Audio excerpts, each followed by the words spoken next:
जय माता दी। आप सभी भक्तों का दिन शुभ और मंगलमय हो।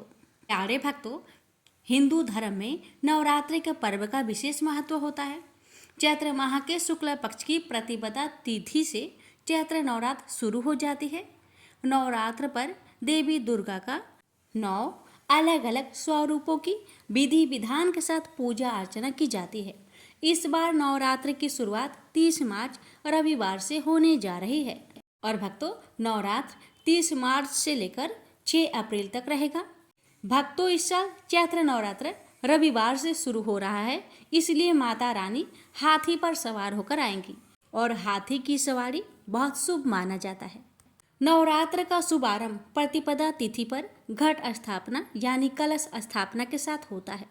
नवरात्र की घट स्थापना में देवी माँ की चौकी लगाई जाती है और 9 दिनों तक मैया के 9 अलग अलग स्वरूपों की उपासना की जाती है। कलश को भगवान विष्णु का प्रतीक माना जाता है। भक्तों, माँ दुर्गा की पूजा करने से पहले कलश की पूजा की जाती है। नवरात्र में माँ दुर्गा के 9 स्वरूपों की विधि विधान से पूजा की जाती है। भक्तों, साल भर में कुल 4 नवरात्र आती हैं, जिसमें चैत्र और शारदीय नवरात्र का महत्व काफ़ी ज़्यादा होता है। माना जाता है कि नवरात्र में माता की पूजा अर्चना करने से देवी दुर्गा की खास कृपा होती है। भक्तों, माँ दुर्गा की सवारी वैसे तो शेर है, लेकिन जब वह धरती पर आती है तो उनकी सवारी बदल जाती है। तो भक्तों, इस बार माँ दुर्गा हाथी पर सवार होकर धरती पर आएंगी। भक्तों, अब जानिए चैत्र नवरात्रि की तिथि के बारे में। चैत्र मास के शुक्ल पक्ष की प्रतिपदा तिथि की शुरुआत 29 मार्च को शाम 4:27 से होगी और तिथि का समापन 30 मार्च को दोपहर 12:50 पर होगा। उदया तिथि के अनुसार चैत्र नवरात्र रविवार 30 मार्च 2025 से शुरू होने जा रही है।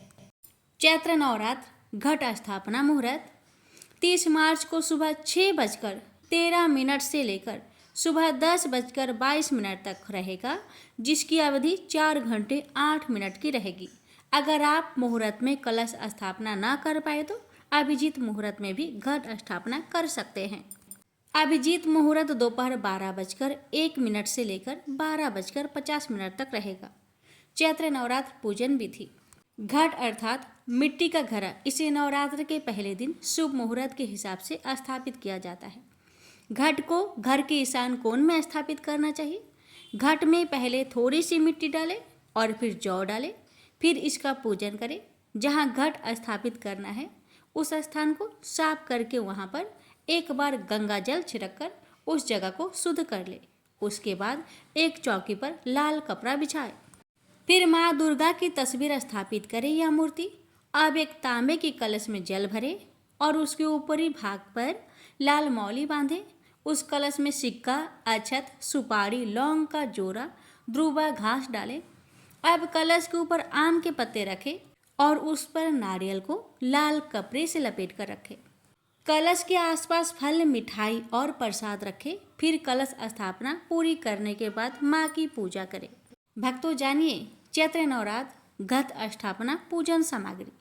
हल्दी, कुमकुम, कपूर, जनेऊ, धूप बत्ती, निरंजन, आम के पत्ते, पूजा के पान, हार, फूल, पंचामृत, गुड़, खोपरा, खारिक, बादाम, सुपारी, सिक्के, नारियल, 5 प्रकार के फल, चौकी पाठ, कुश का आसन, नैवेद्य इत्यादि।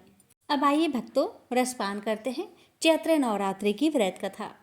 इस कथा को कहने वाले और सुनने वाले, होकर भरने वाले सभी भक्तों पर माता रानी अपनी कृपा करे। एक समय बृहस्पति जी ब्रह्मा जी से बोले, हे ब्राह्मण श्रेष्ठ, चैत्र व आश्विन मास के शुक्ल पक्ष में नवरात्र का व्रत और उत्सव क्यों किया जाता है? इस व्रत का क्या फल है? इसे किस प्रकार करना उचित है? पहले इस व्रत को किसने किया, सो विस्तार से कहिए। बृहस्पति जी का ऐसा प्रश्न सुन ब्रह्मा जी ने कहा, हे बृहस्पति, प्राणियों के हित की इच्छा से तुमने बहुत अच्छा प्रश्न किया है। जो मनुष्य मनोरथ पूर्ण करने वाली दुर्गा, महादेव, सूर्य और नारायण का ध्यान करते हैं, वे मनुष्य धन्य हैं। यह नवरात्र व्रत संपूर्ण कामनाओं को पूर्ण करने वाला है। इसके करने से पुत्र की कामना वाले को पुत्र, धन की लालसा वाले को धन, विद्या की चाहना वाले को विद्या और सुख की इच्छा वाले को सुख मिलता है।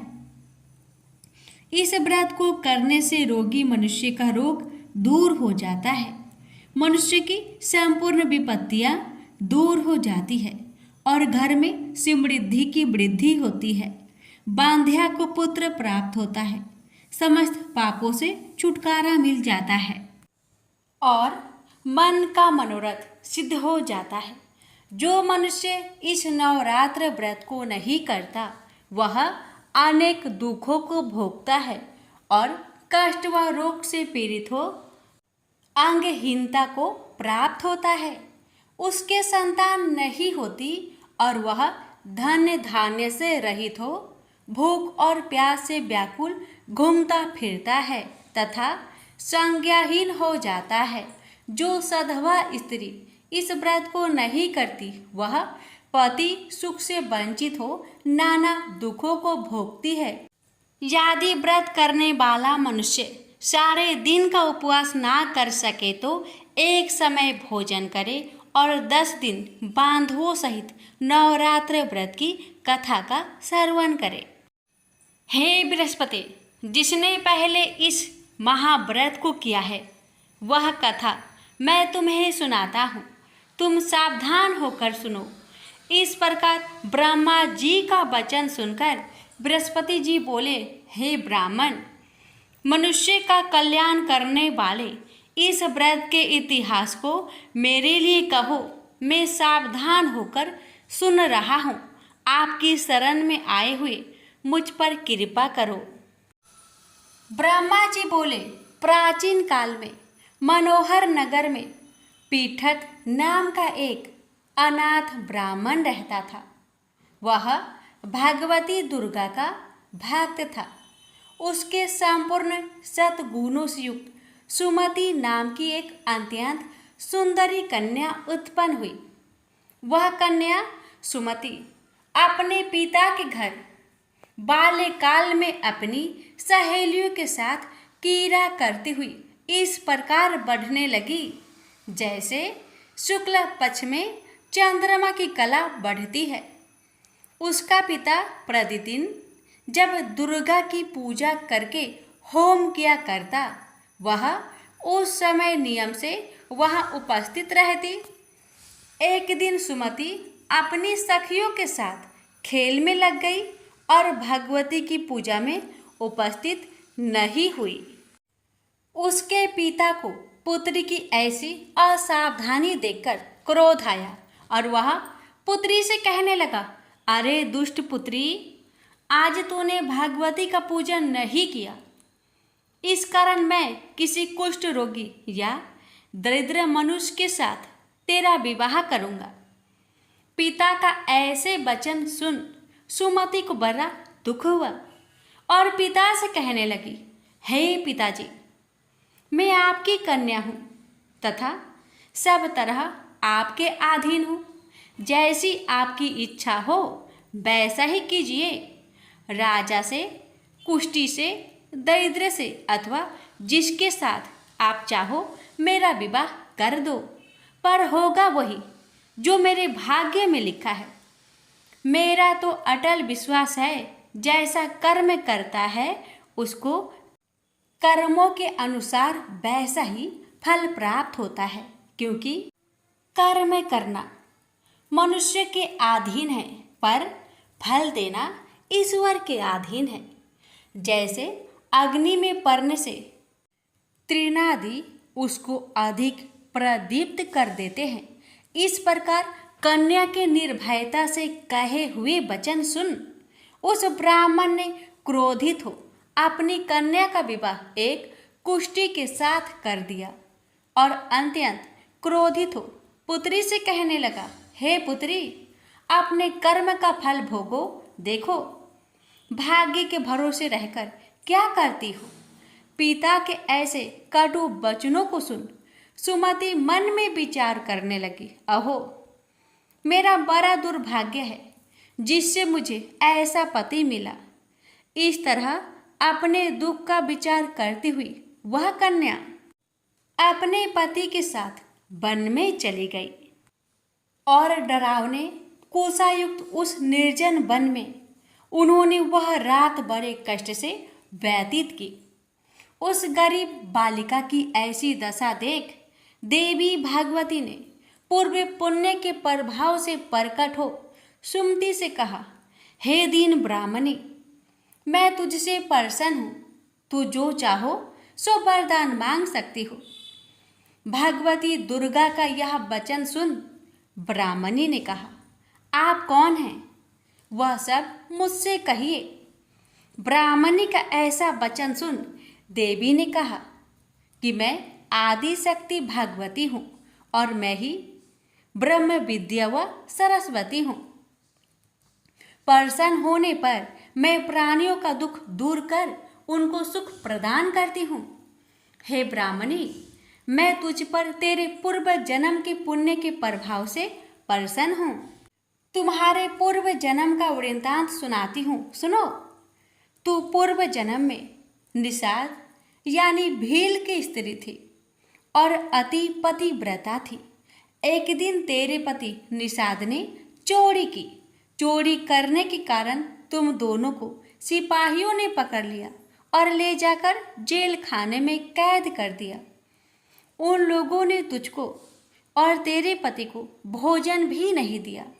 इस प्रकार नवरात्रि के दिनों में तुमने ना तो कुछ खाया और ना जल ही पिया।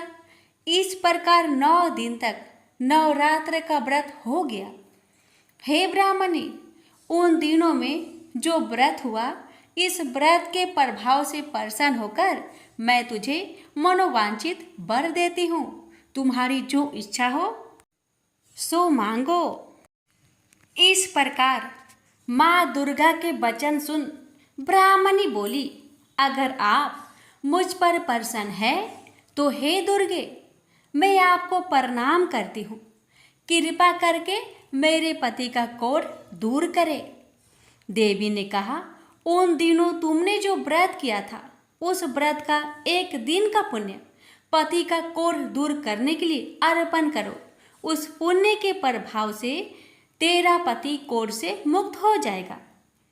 ब्रह्मा जी बोले, इस प्रकार देवी के वचन सुन वह ब्राह्मणी बहुत प्रसन्न हुई और पति को निरोग करने की इच्छा से जब उसने तथास्तु ऐसा वचन कहा, तब उसके पति का शरीर भगवती दुर्गा की कृपा से कुष्ठ रोगों से रहित हो अति कांतिवान हो गया।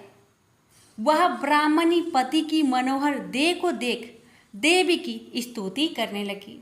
हे दुर्गे, आप दुर्गति को दूर करने वाली, तीनों लोकों का संताप हरने वाली, समस्त दुखों को दूर करने वाली, रोगी मनुष्य को निरोग करने वाली, प्रसन्न हो मनोवांछित वर देने वाली और दुष्टों का नाश करने वाली जगत की माता हो।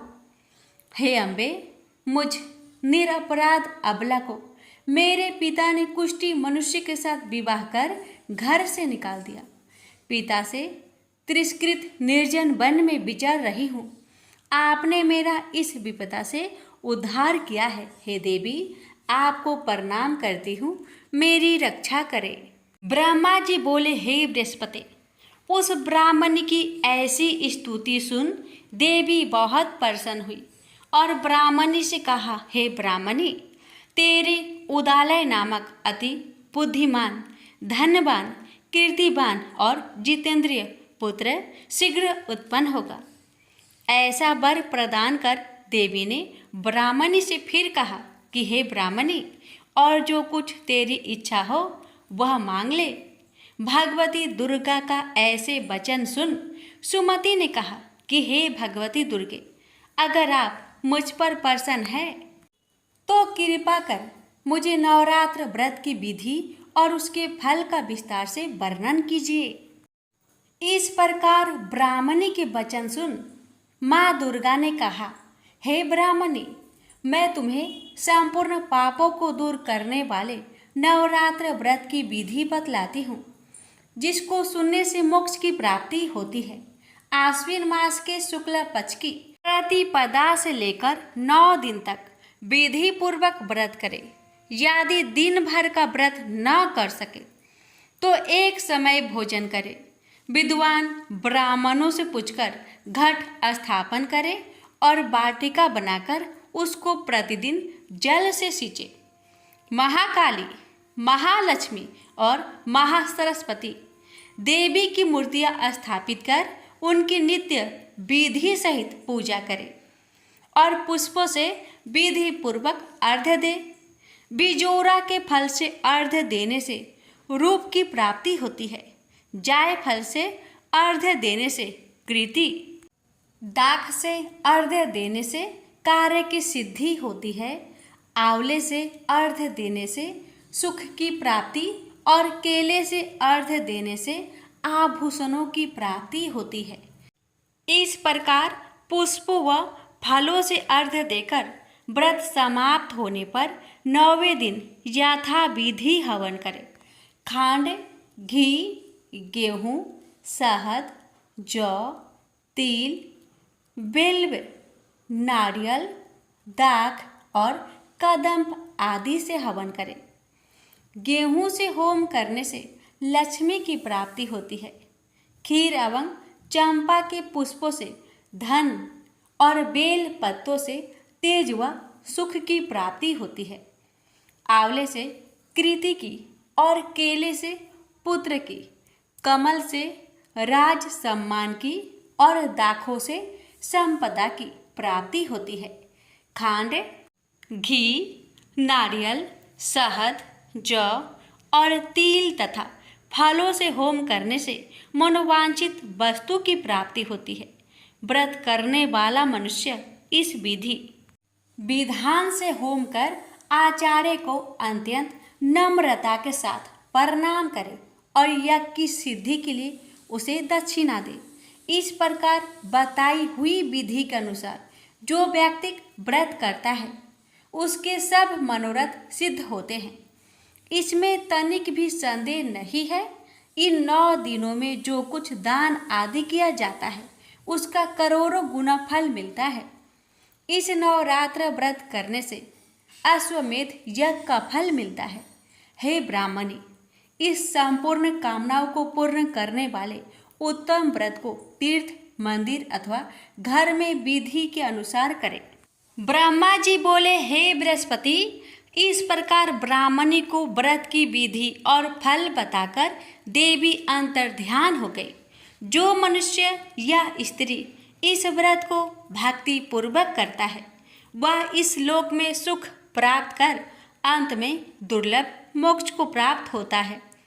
हे बृहस्पति, यह इस दुर्लभ व्रत का महात्म्य है जो मैंने तुम्हें बतलाया। यह सुन बृहस्पति जी आनंद से प्रफुल्लित हो ब्रह्मा जी से कहने लगी कि हे ब्राह्मण, आपने मुझ पर अति कृपा की जो मुझे इस नवरात्र व्रत का महात्म्य सुनाया। ब्रह्मा जी बोले कि हे बृहस्पति, यह देवी भगवती सर्वशक्ति संपूर्ण लोकों का पालन करने वाली है। इस महादेवी के प्रभाव को कौन जान सकता है? बोलिए देवी भगवती की जय। व्रत की विधि। प्रतः नित्य कर्म से निवृत्त हो स्नान कर मंदिर में या घर पर ही नवरात्र में दुर्गा जी का ध्यान करके यह कथा करनी चाहिए। कन्याओं के लिए यह व्रत विशेष लाभदायक है। श्री जगदम्बा की कृपा से सब विघ्न दूर हो जाते हैं तथा सुख समृद्धि की प्राप्ति होती है। क्षमा प्रार्थना। हे परमेश्वरी, मेरे द्वारा रात दिन सहस्त्रों अपराध होते हैं। यह मेरा दास है, समझकर मेरे अपराधों को क्षमा करे। हे परमेश्वरी, मैं आहवन, विसर्जन और पूजन करना नहीं जानता, मुझे क्षमा कीजिए। हे सुरेश्वरी, मैंने जो मंत्रहीन, क्रियाहीन, भक्तयुक्त पूजन किया है वह स्वीकार करे। हे परमेश्वरी, अज्ञान से, भूल से अथवा बुद्धि भ्रांति से जो न्यूनता अथवा अधिकता हो गई है उसे क्षमा करिए तथा प्रसन्न होइए। प्रेम से बोलिए माँ जगदम्बा की जय।